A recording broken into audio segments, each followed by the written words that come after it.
It's 3 a.m. You're awake, staring at the ceiling, replaying worst-case scenarios on a loop. What if the car breaks down? What if your laptop dies tomorrow? What if your income suddenly stops? That quiet panic isn't random. It's what life feels like when every unexpected expense has the power to knock you off balance. Now here's the surprising truth. There's a specific amount of money that dramatically reduces this anxiety for most people. And no, it's not $1 million. It's not even 100,000. It's your first 10,000. Most people assume financial milestones are arbitrary numbers created by rich people. But this one is different.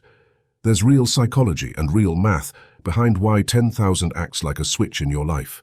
Before this point, money controls your decisions. After it, you start controlling your money.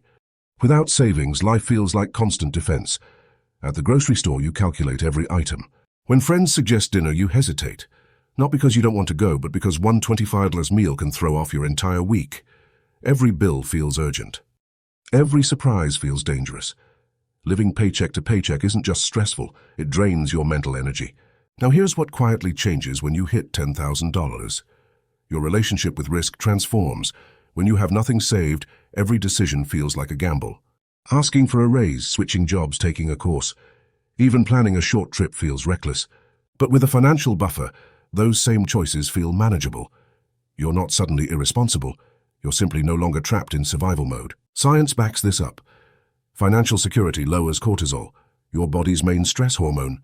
That means this milestone doesn't just change your bank balance. It changes how your brain and body respond to problems. A check engine light stops feeling like a crisis and becomes an inconvenience. That shift from panic to calm ripples through your entire life. You sleep better, you think more clearly, you make better decisions. Here's the part most people miss. The power of $10,000 isn't in spending it. It's in knowing it's there. This is the emergency fund effect. Most people who save this amount don't use it for emergencies. They use the confidence it creates to pursue opportunities. Education, career upgrades, better locations, higher income paths. Peace of mind creates progress. Reaching this milestone also reshapes your identity. The hardest part isn't saving the money. It's becoming someone who saves. Once that identity forms, the process accelerates. The first 1,000 feels brutal. The next gets easier. By the time you're halfway there, the habit feels normal, automatic. There's also a practical reality.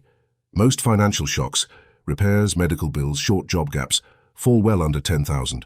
That means you're protected from the events that keep most people stuck in stress cycles. And here's a mindset shift that changes everything. Someone with 10,000 saved is often closer to financial freedom than someone earning twice as much with nothing saved. Income matters, but keeping money matters more. This milestone won't make you rich, but it gives you breathing room. And breathing room is where smart decisions live. Once you experience that freedom, you stop chasing quick fixes and start building something real. Your first $10,000 isn't just savings. It's the moment you stop surviving and start playing offense with your life.